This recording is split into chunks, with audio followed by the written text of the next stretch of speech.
Hey everybody, Last Cat Badger here, and I'm back. So, before I jump into it, before I do anything else, yes, my voice is back.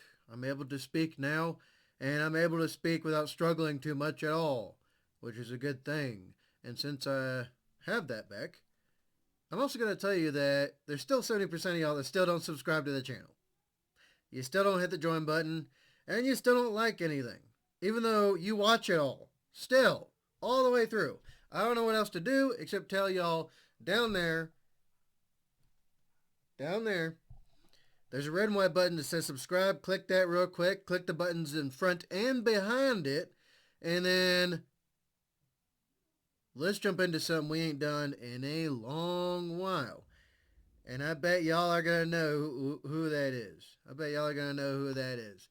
It is MrBallen! Alright, so MrBallen has released a bunch of stuff that I missed. I got so much stuff to catch up on. It's ridiculous. But anywho, MrBallen, this Texas cat lady's house of horrors. Are we ready to jump into this, y'all? I'm not sure how we're going to do. I'm really not sure. You know what? But let's go into it anyway. I want to hear that sweet, sweet intro, y'all. Let's jump in. Today, we're going to look at 3 places you can't go and people who went there anyways. But before we get into today's stories, if you're a fan of the strange, dark, and mysterious delivered in story format, then you've come to the right place because that's all we do and we upload once or twice a week. So if that's of interest to you,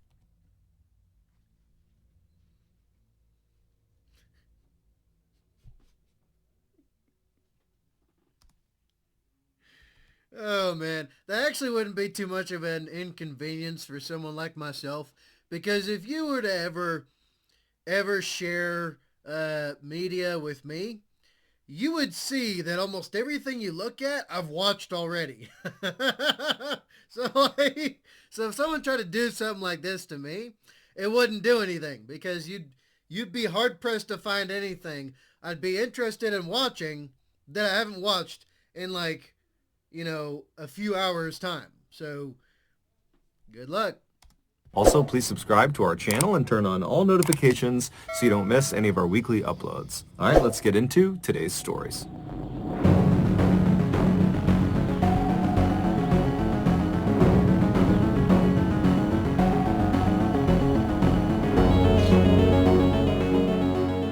Located on the Love MrBallen's intro, but it's too quiet nowadays.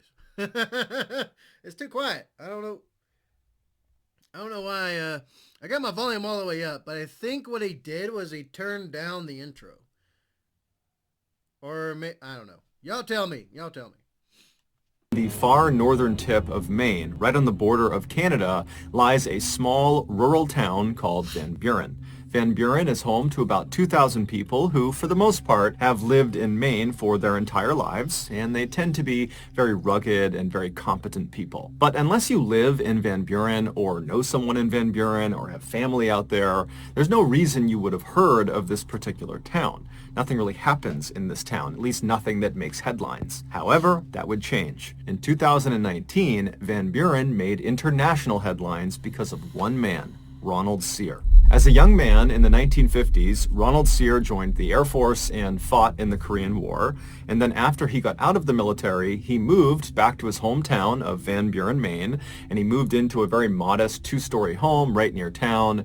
And for a little while, he just kind of floated about, didn't really have a direction in life. But eventually, because of his love for working with his hands and his general skill at working with his hands and building things, he started a small but successful tool selling company that he ran right out of his shed on his property. Fast forward to 2019, Ronald Sear at that time was 65 years old, and he still lived in the same property right near town in Van Buren. However, he now lived alone, and he still ran this tool selling.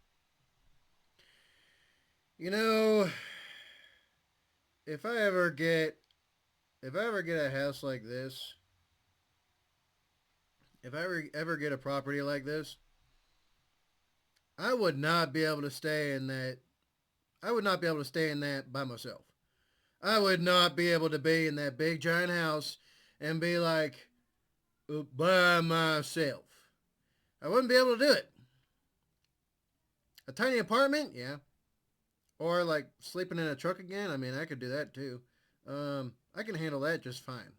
Because, but with a big house like Bub, that can drive folks crazy. Or someone's a lot, someone's a lot, somebody's a lot stronger than I am currently, if that makes sense. Damn, poor dude. No matter what else happens, poor dude.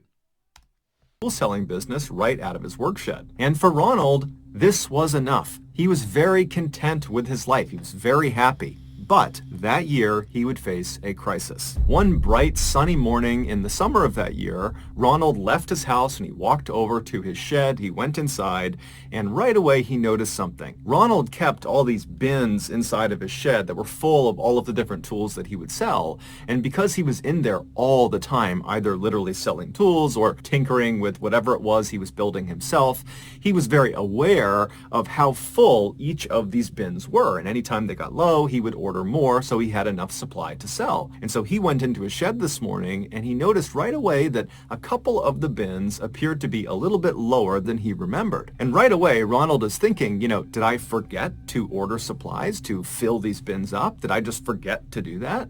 But he's thinking to himself, I am meticulous in making sure my inventory is full at all times. I've been doing this for decades, and so it can't be me. Maybe I took the tools and I brought them into my house and I've left them in there, or maybe they're in my truck. And so Ronald, believing there's a totally logical explanation for this, would leave his shed and he would search his property, but he can't find these tools anywhere. And so he began calling his family and his friends to see if, maybe they had come by and borrowed some of these tools, or maybe they knew what had happened to them. But everyone he spoke to said, no, I have no idea. And so by that afternoon, Ronald had found himself back inside of his work shed looking around, thinking to himself, have I been robbed? It was the only logical thing he could think of that would explain this loss. And so Ronald drove to the police station and he spoke to police and he explained what happened. But unfortunately, the police's reaction to what he was telling them was not exactly what he wanted. They basically assumed that, he just had miscounted, that in reality, the tools were either still in the shed and then he just forgot how many were supposed to be in there, or he had just kind of lost them on his property somewhere, that they were bound to turn up. And so the police told him, look, Ronald, go back and search your property. I'm sure they're there. And if you get some proof that someone actually stole from you, then come back to us. And so Ronald... Okay, so here again with police. Look, I appreciate that they're not trying to send people on what they think is a wild goose chase, but at the same time, what is your motto? To protect and serve, correct? Right? Right? So, I mean, this poor old man is like helter-skelter in his own head. So why wouldn't, he went to y'all. He went to y'all for help. And right now, you're not helping him. Yeah, sure. Maybe they are waiting for more important stuff to do. Maybe. I don't know about y'all, but if I couldn't see myself doing this, I really could not, because there's way too much that I would get in trouble for. But if I was any type of law enforcement and some poor old guy in my town came up and was like, "Hey man, like, something's wrong. I don't know what." Hell, I'd volunteer to go. If not just to help him out, like, or at the very least to put his mind at ease. And if something has happened, and I see that there is signs of suspicious activity, then all the better. But even if not, isn't that part of serving the community? Or at least that would be my thoughts. Let me know what y'all think. was really annoyed by this. He wanted them to take this seriously, but he could tell they just were not going to. And so Ronald drove back to his house, he went inside, he hopped on his computer, and he began researching what other homeowners did to protect themselves from things like theft. And one of the things he came across was setting up tripwires all around the perimeter of your property. Basically, you take these thin wires and you stretch them out very tight, very low to the ground, and you anchor them on each side, and then on the wire itself, you hang little bells. And so in theory, if an intruder were to walk onto your property, they would most likely not see the tripwires on the ground, and they would kick them, and that would cause the bells to ring, thereby alerting the homeowner of their presence. Ronald loved this idea, so he went out and he set up tripwires all around his property. But over the next several days, after these wires were stood up, none of the wires made any sound, and still more tools continued to go missing. This was also in spite of the fact that his shed was locked at night. And so Ronald's thinking to himself, whoever's doing this is clearly watching me and kind of monitoring what I'm doing. They must be aware of the tripwires, and they must be sneaking into the shed, at some time that I have the doors unlocked. I mean, this is a professional thief. And so as Ronald is thinking about this master thief that is targeting him, he has the sudden fear that if he can't stop this person from breaking into his shed and taking his tools, how can he possibly protect himself against this person breaking into his home and stealing things from in there, which included all of his cash and many other valuables. And so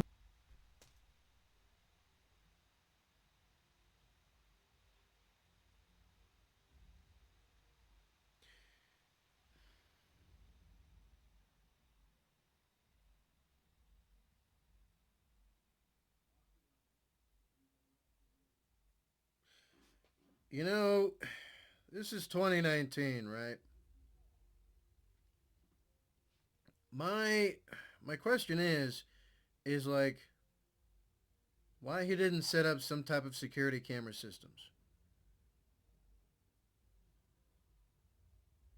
Like I'm sure he's got like windows that point to his shed in the backyard. Why didn't he set up like a camera or two to be recording that shed or or like something inside the shed like hidden.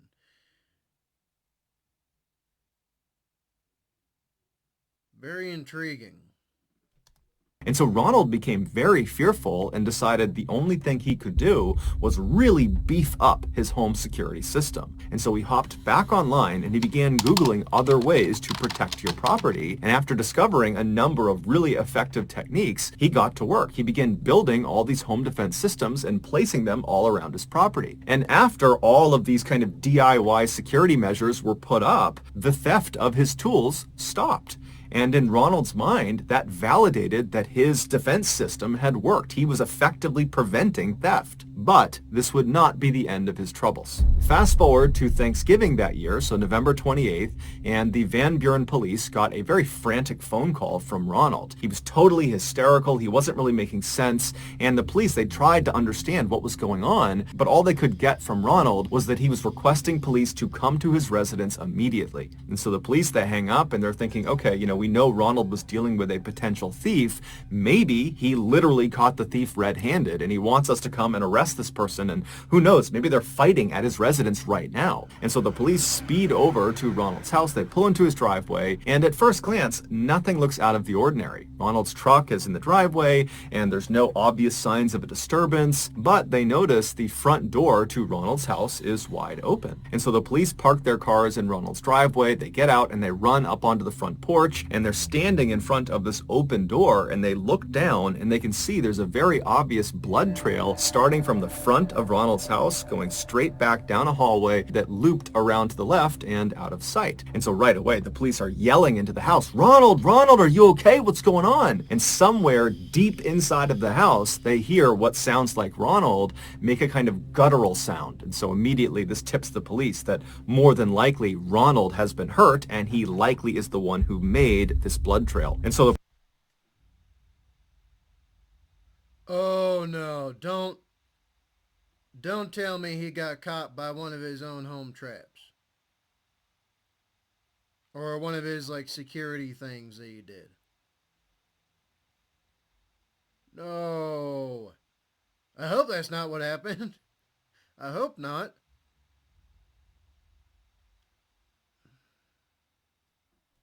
And so the police draw their guns and they go inside of Ronald's house, not really sure what they're going to find. They don't know if there's some intruder or attacker or someone in here that's harmed Ronald, but they make their way down this hall following the blood trail. They turn the corner, and then sitting at the end of the blood trail is Ronald. He's sitting down with his back to some cabinets in the kitchen, and he's clutching his midsection. He is covered in blood. He's completely pale. And so right away, the officers call in backup, but then as a security measure, they search the rest of the first floor to make sure there is no other person here. There was no one on the first floor. They went to the second floor. They peeked around up there. They didn't see anyone. So they rushed back down to Ronald, who's still just sitting there, and they begin administering first aid, and they're trying to get him to explain what happened. How did you get hurt? But Ronald is clearly in shock. He's kind of in a daze. He's not making sense. And then by the time the paramedics showed up just a couple of minutes later, Ronald had slipped into unconsciousness. When Ronald was wheeled out of the house, the responding officers and the backup officers, who by now had arrived, decided to search the rest of Ronald's house to see if there was some clue as to what had happened. And so they began searching in the kitchen, looking around, but there wasn't anything that stood out to them. And then they began walking around towards the living room. And when they got into the living room, one of the officers suddenly screamed to everyone inside to stop where they were, stop moving. It would turn out Ronald, as part of his very beefed up home security system, had installed various booby traps all around his property, including inside of his house. And some of these traps were gun booby traps. The officer that had yelled for everyone to stop had spotted one of these traps. He saw a handgun anchored to the ceiling aimed at the front door, and there was a string attached to the trigger that was also then attached to the doorknob of the front door. And so if this trap were live and some person opened the front door, it would activate this trap, causing the gun to shoot them. And so clearly Ronald had accidentally left this particular booby trap on, and he had accidentally activated it, shooting himself. And so after the officer sees this gun anchored to the ceiling, he tells everyone, and they begin looking up and just looking around to see if there are other traps. And amazingly, there are. In other doorways, just from where they're standing, they can see the barrels of guns pointing down that are obvious booby traps. In their haste to get in there and figure out what was going on, they hadn't noticed all of these guns in the ceiling, and so it was just kind of a miracle that none of the other traps had been set off. Ronald would be rushed to the hospital that night, but he would pass away from his wound. His death would be ruled an accident, and to this day, we don't know if he really was dealing with a professional thief that was stealing his tools, or if it was just a figment of his imagination. Poor dude. Then again, like, look, setting up gun traps and stuff, that's desperation. You do, look, okay, if any of you, never try to do something out of desperation. Never try to do something out of desperation. If you are feeling desperate, you're in that pit of despair, then do your best to try to calm yourself and think things through. You want to be calm, cool, and collected as much as you possibly can manage. And hell, I struggle with this. Not so much when it comes to to self-defense and when it comes to security and safety so much, because that's just second nature to me. For me, where I struggle with that, you've probably seen the Instagram, is, emotional feelings, mental despair, which can be also incredibly dangerous. Oh man. I know it's the wrong answer, but I'd much rather go back to like Iraq, Afghanistan, Africa, South America. Heck, I'd probably rather go to Ukraine deal with what I'm dealing with right now when it comes to like emotions and mental stuff and psychological stuff. I'd much rather go and do something that uh, I'd much rather go back on a deployment than deal with all this. But I gotta keep up the struggle. I gotta fight myself essentially to be calm, cool, and collected, and it's so much harder than anything else I've ever done. So yeah, like look, try not to do things out of despair. Really try hard not to. Calm, cool, and collected. Try to try to slow yourself down and think about the stuff.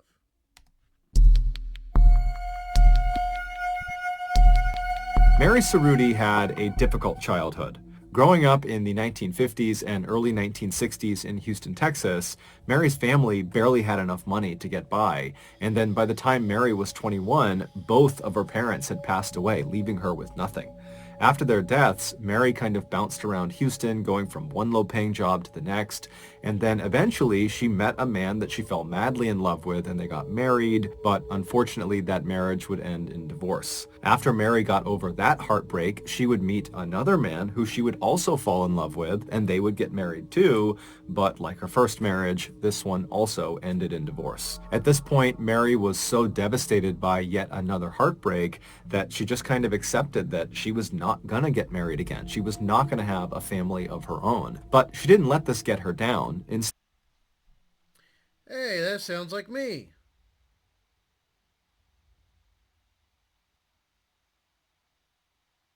That sounds very much like me. Like at this point in time. Except I actually do allow it to completely and totally wreck me. So I mean, she's got a huge step over me when it comes to that. Not letting it get her down. Good on her. Instead, she kind of embraced her life as a loner. Fast forward to 2015, and Mary was 61 years old, and she was still living alone. She lived in a small home in a Houston neighborhood. This neighborhood, over the last several decades, had really begun to grow. Lots of new apartment complexes were being built all the time, and in fact, one of the apartment developers had approached Mary and offered to buy her house so they could build over her land, but she had refused because she loved her house. She did not want to sell it. It didn't matter what they offered her. And so she was the only house in this long stretch of apartment buildings that didn't sell. But Mary kind of liked it. She wrote in her diary that her bungalow was like a castle, and all these apartment buildings all around her were her castle walls. Mary didn't really have much contact with other people. She didn't have a consistent job, so she didn't have relationships with coworkers. She didn't have much contact, if any, with her living family, and she really didn't have any friends, with the exception of one woman who was in town who owned an arts and crafts shop, who Mary would periodically go into town and say hello to. But despite all that, Mary was not lonely. She had lots and lots of cats, and she loved cats. Anytime she saw a stray cat out in the neighborhood, Mary would get the cat food and water, and then eventually would try to coax the cat to come into her house, and then when it did, she would win the cat's trust, and then she would give it a place to live, and she would feed it and take care of it. And so before long, she had dozens of cats living in the house with her. And so these cats kind of became Mary's best friends, and so she rarely left the house, if ever. She mostly just stayed in the house with them. In Oh no. Oh no. Don't tell me this is gonna be a case of wait, is this the same one though? Because I heard about a lady who like died in her house and she had a lot of cats. She was a cat lady, of course. Um, and you know, she something happened and then she ended up being like devoured by her cats or something like that happened. So, Bub.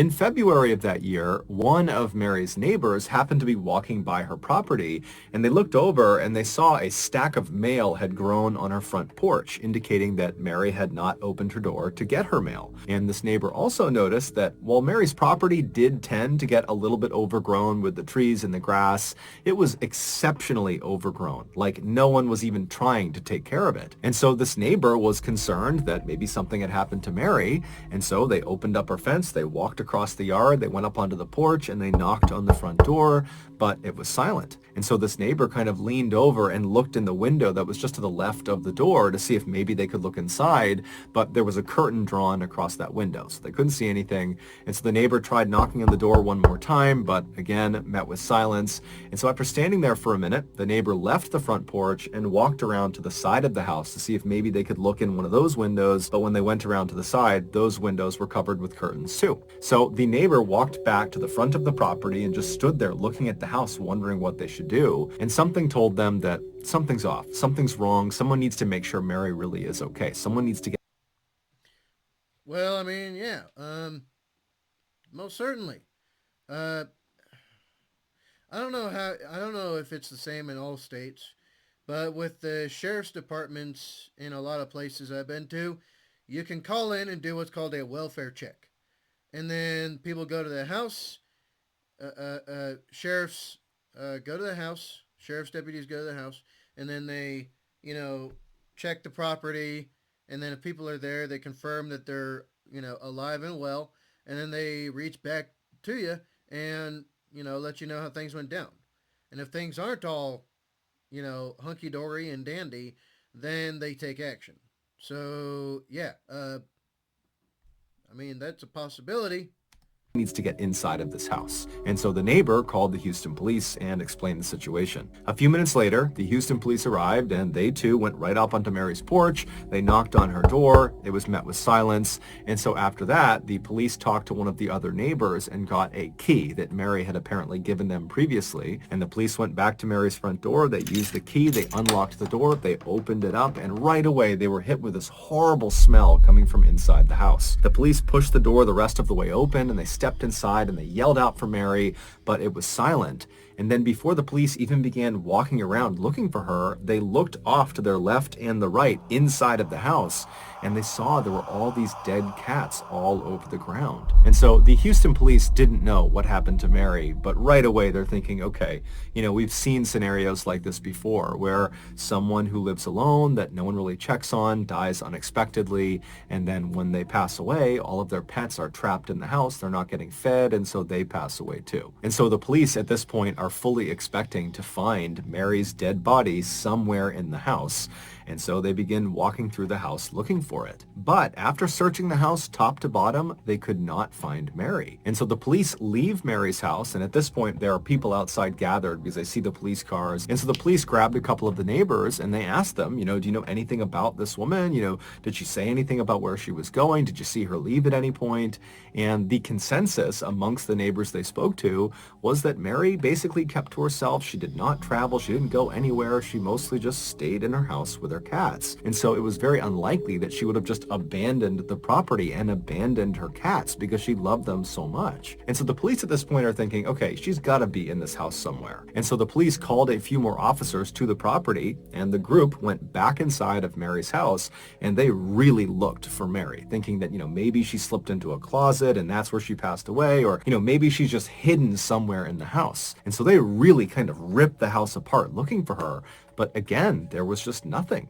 And so after they finally stopped the search without finding Mary, the police contacted Mary's extended family and they asked them the same questions. Did Mary say anything about a trip she was going to take? Is there any reason she would just abandon her property? And they all would say, look, we don't talk to Mary. We don't know where she went. We have no idea. And so for a little while, the Houston police continued to search for Mary in and around Houston.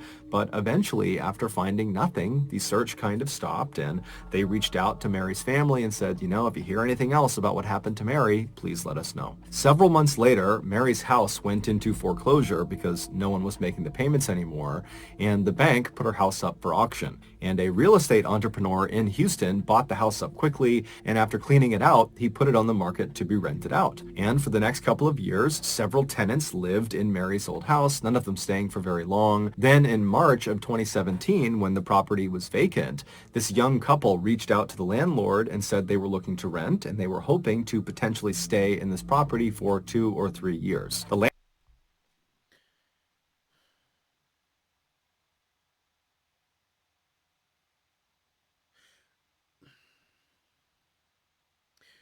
What's strange is that all of her cats were found dead.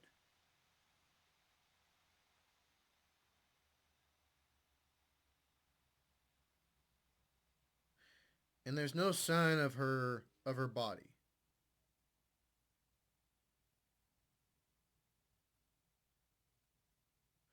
Ooh, maybe those kitties consumed every single part of her they could. Maybe, possibly. Yeah, I'm drawing a blank on this one, yo.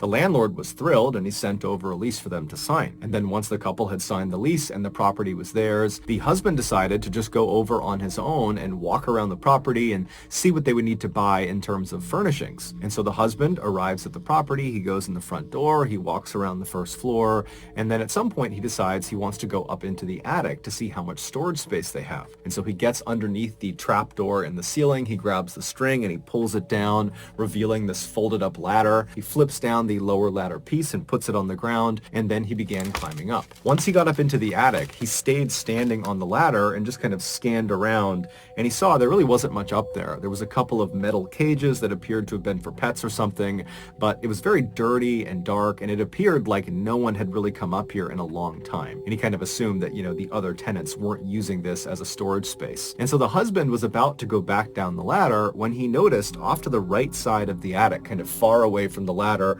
right where the roof begins to pitch down, he saw one of the floorboards was kind of popped up like it shouldn't be. And he stared at it, and he's looking around at the rest of the attic, and all of the floorboards were perfectly uniform, but that one was really jacked up. And so he was curious, and so he climbed up into the attic, and he kind of stooped down, and he walked over to this loose floorboard, and when he was standing over it, he could tell that this floorboard had kind of popped off of this hole in the ground, that the floorboard had been covering this hole, but the hole was dark. And so he pulled out his phone, and he turned on his flashlight, and he looked straight down, and he aimed the light into this hole. Now, this hole was basically just a gap between two of the walls on the first floor. And so he's shining his light down into this gap, and he sees at the bottom the remains of the woman the Houston police have been looking for the past 2 years. Mary Cerruti. While no one knows for sure exactly what happened to her, it's believed back in early 2015 when she went missing, she had gone up into the attic where perhaps her cats liked to sunbathe off to the side of the attic because there was a big window that looked into the attic. And so she went up there to maybe feed the cats or check on the cats that were up there.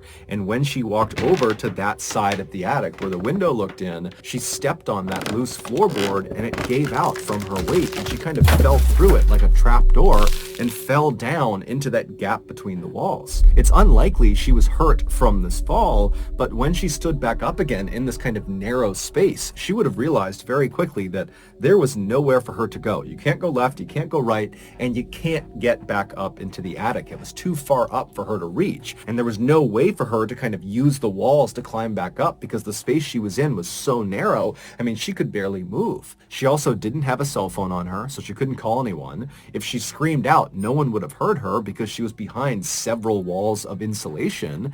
And because no one ever checked on her, there was no one that was just going to find her trapped in the wall. She was totally on her own. That floorboard didn't look too big. And she fell right through that? Bub.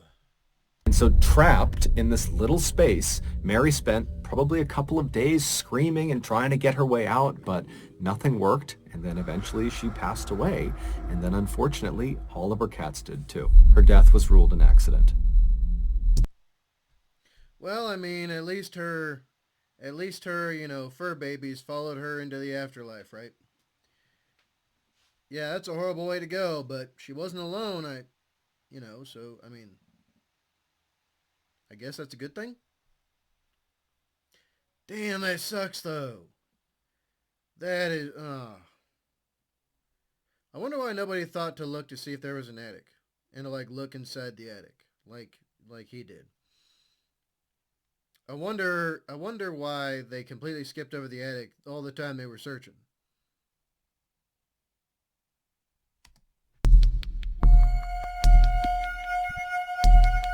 In the spring of 2017, Antonio Navarrete was on top of the world.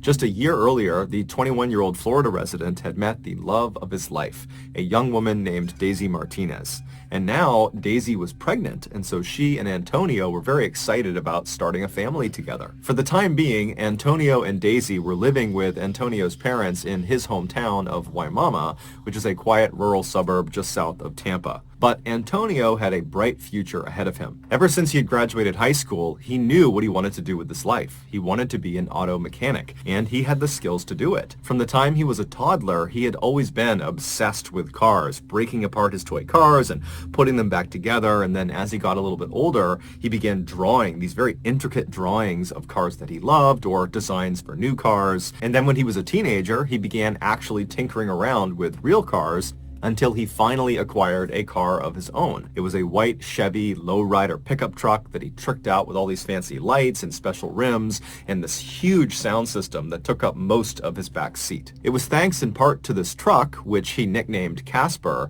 that Antonio, who was too shy to be much of a ladies' man, met up with Daisy in the first place. Antonio had driven Casper to a local car meetup for other car enthusiasts, where you could basically park your vehicle and you could walk around and see what other people did to upgrade or enhance their vehicles. And so while Antonio was there, he was walking around when he saw on the far side of this meetup, there was this unbelievably beautiful young woman, and he found himself just staring at her. He couldn't help it. And this young woman, who was Daisy, she eventually would look up and she would smile at him, and the rest, as they say, was history.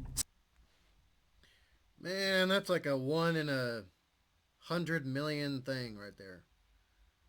1 in 100 million.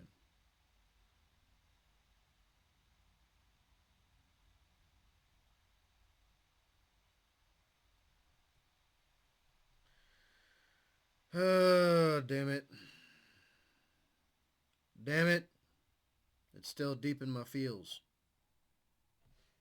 6 months later, not long after Daisy had moved in with Antonio at his parents' house and the couple had announced to their delighted families that they were going to have a baby, Antonio got yet another good piece of news. He'd landed a good job with a company that did maintenance work for Tampa Electric Company's Big Bend power plant, which was located in Apollo, Florida, which was about 10 miles to the east of Antonio's parents' home. Now, this was not Antonio's dream job. He still very much wanted to eventually become an auto mechanic, but this job paid $12 an hour, nearly double what he was used to making.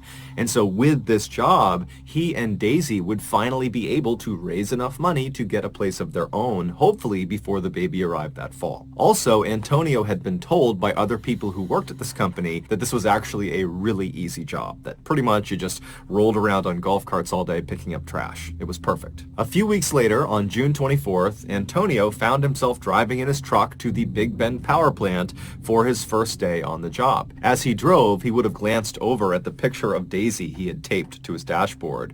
She was the only woman he had ever loved besides his mother. When Antonio arrived at the Big Bend power plant, he was totally amazed at just how enormous this thing was. It was basically this huge factory that sat right up against the water, and there were 4 huge smokestacks coming out of the ceiling of this factory with white smoke billowing out of them. This plant produced produced electricity, and they did this by burning coal. This process was done in 4 distinct units that were inside of this factory that Antonio was looking at. And each of these units is comprised of a humongous boiler, which is basically a 12-story tall oven. And so coal is loaded into this huge boiler, and it burns at the bottom of the boiler, creating some steam. And that steam goes up the boiler and begins to turn these huge turbines, creating the electricity. And then the steam just continues up the boiler and then out its respective smokestack into the air. In newer units, the airborne ash, which is a natural byproduct of burning coal,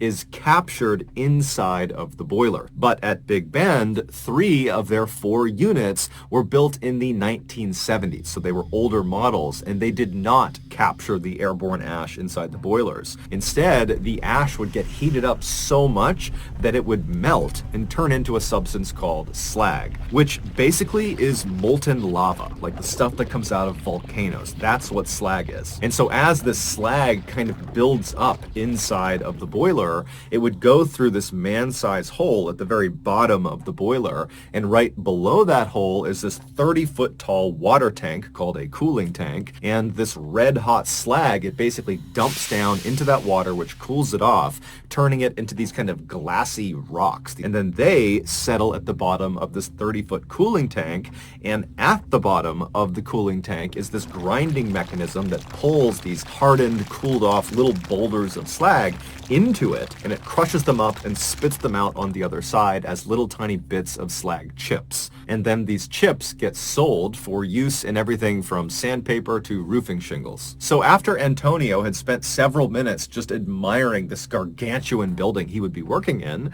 he... Next time on How It's Made.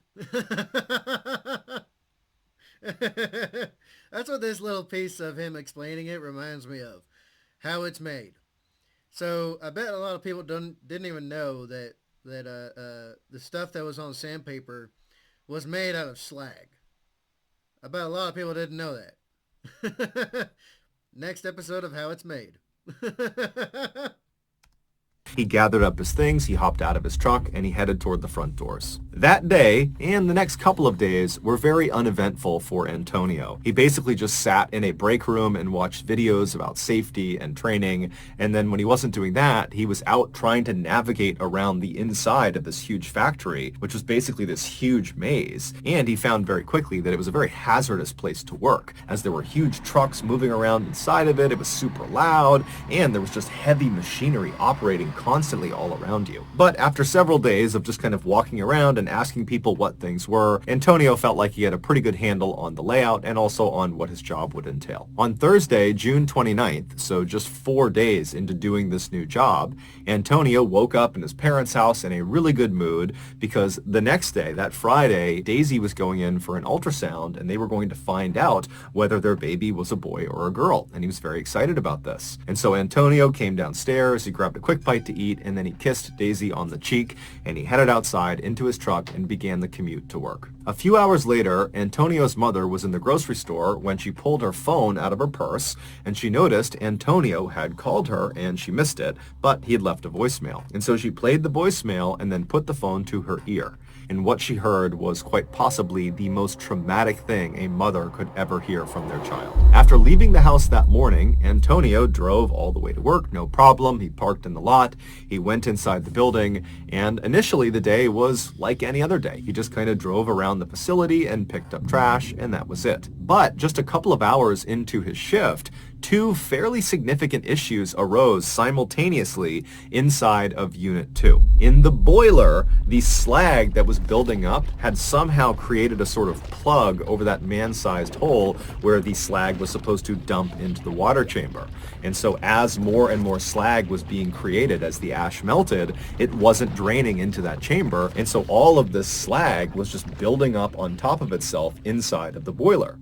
And then in the water chamber, completely unconnected from the issue in the boiler, the slag that had fallen into the water chamber, that had cooled and settled at the bottom, it had landed in such a way that it actually blocked the grinding mechanism. And so none of the cooled slag boulders and rocks were being ground up and expelled out the other side. And so they needed to fix these two issues quickly, otherwise Unit 2 would become basically ineffective. Now, the safe way to fix these two blockages would be to start by turning off Unit 2's boiler. And of course, someone did not turn off the boiler.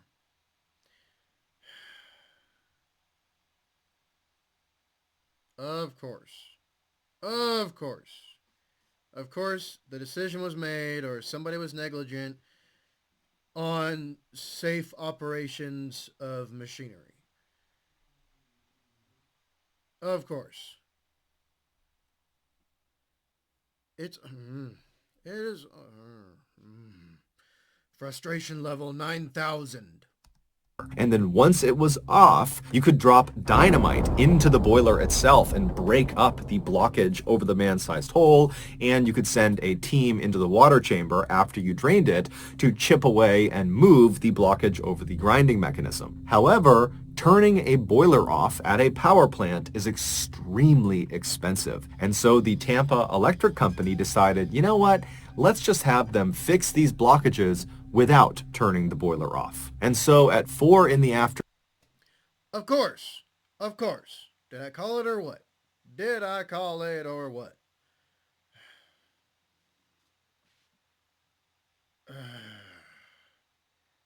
These...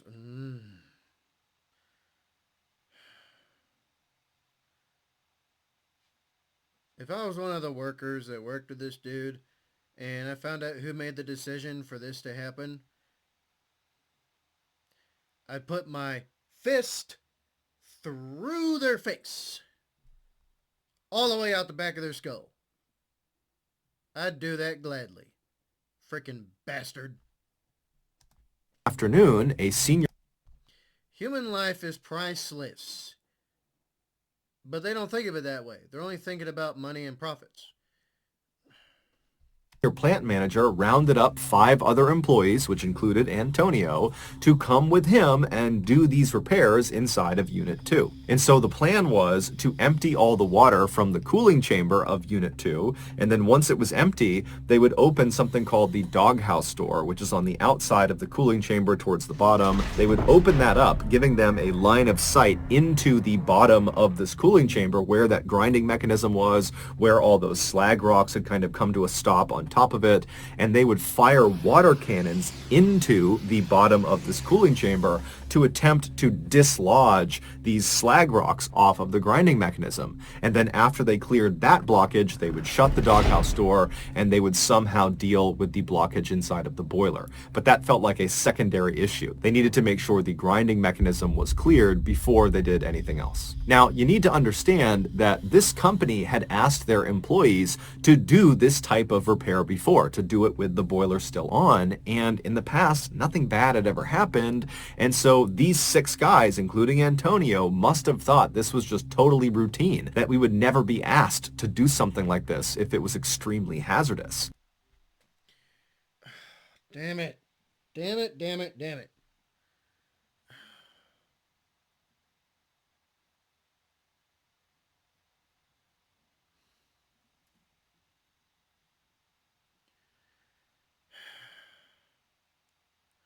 Always, always, always assume that whoever it is that is in charge of you, first and foremost, assume they don't personally care about you. Assume that first. And question everything. Question everything.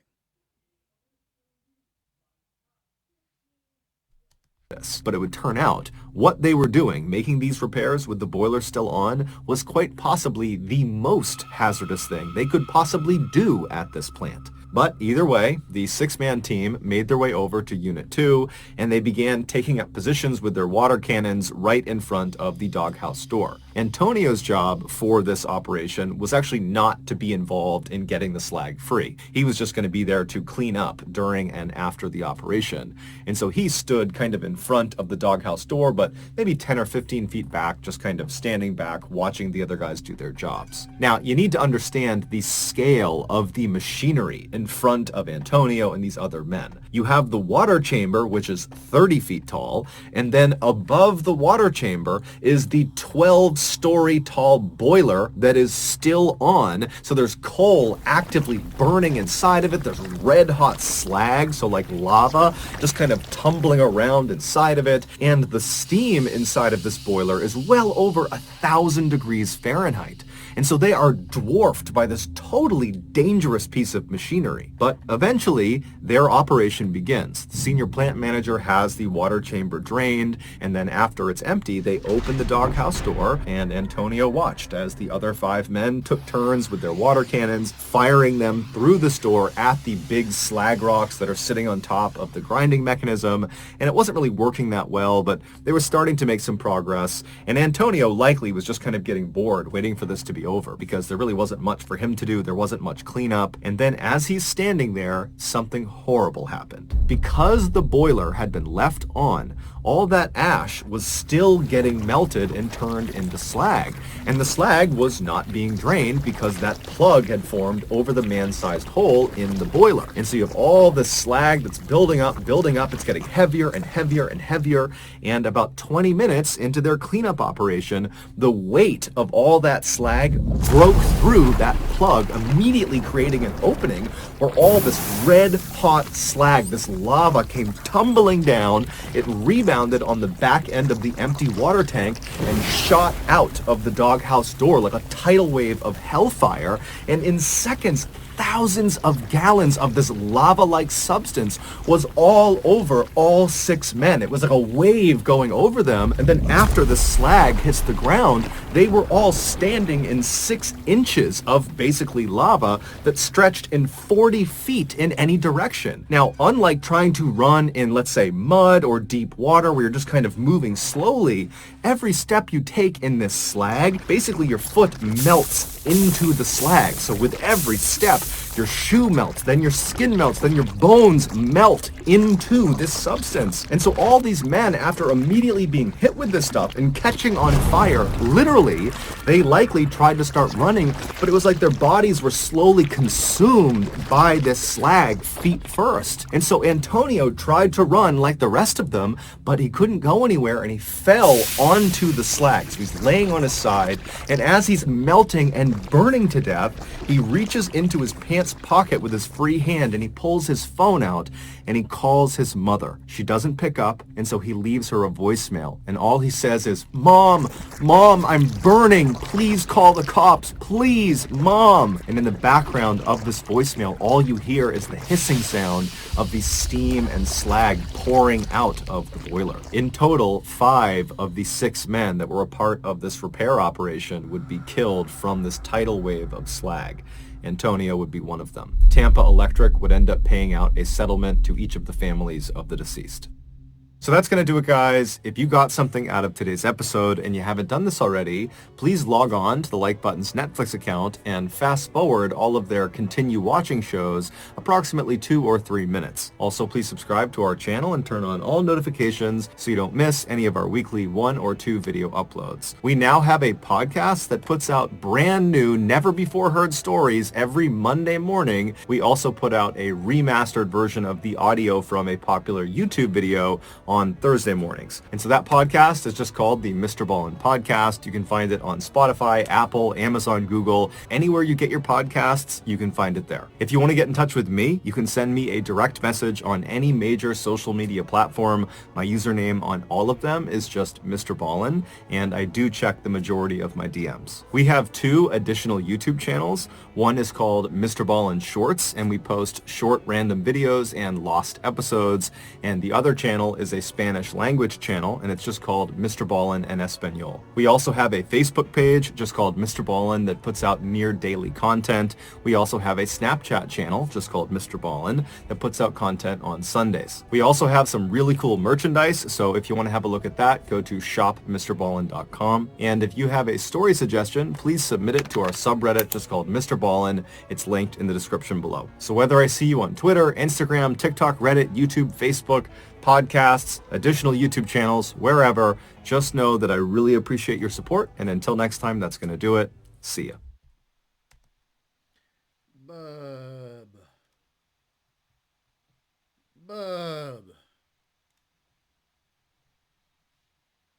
Oh, man.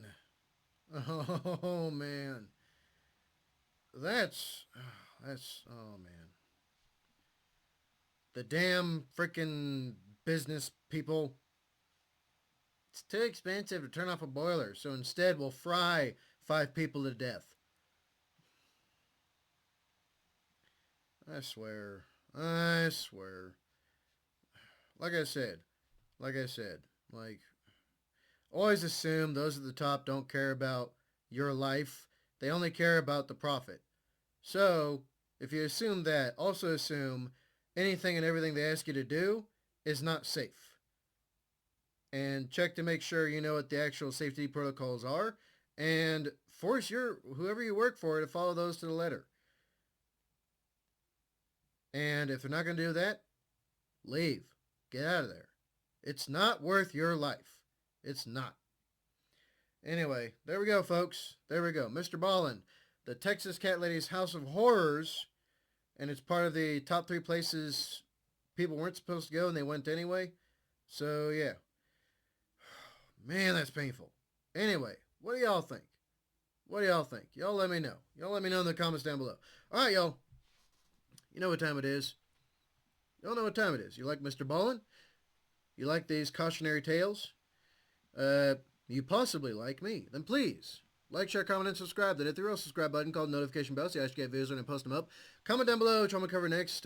Get into the Discord. It'll be linked in the description box down below. Or it's actually also on the channel. On the, I believe it's the About page.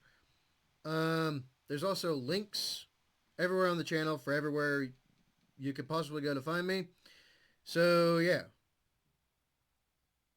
Bub. Be good. Seriously. Be good. There's too much bad stuff in the world. There's way too much. We don't need to add to it. Be safe. Don't compromise safety and security, whether emotional, psychological, or physical. Just don't. And if you live in a place that forces you to do that, or you work at a place that forces you to do that, it's not a place worth being in. So, time to find a change of scenery. And make a good life for yourselves as much as you can. We don't know what's going to happen in the next hour, day, week, month, year. So make the best of it that you can while you can. That being said, I will see y'all in the next one. See y'all later.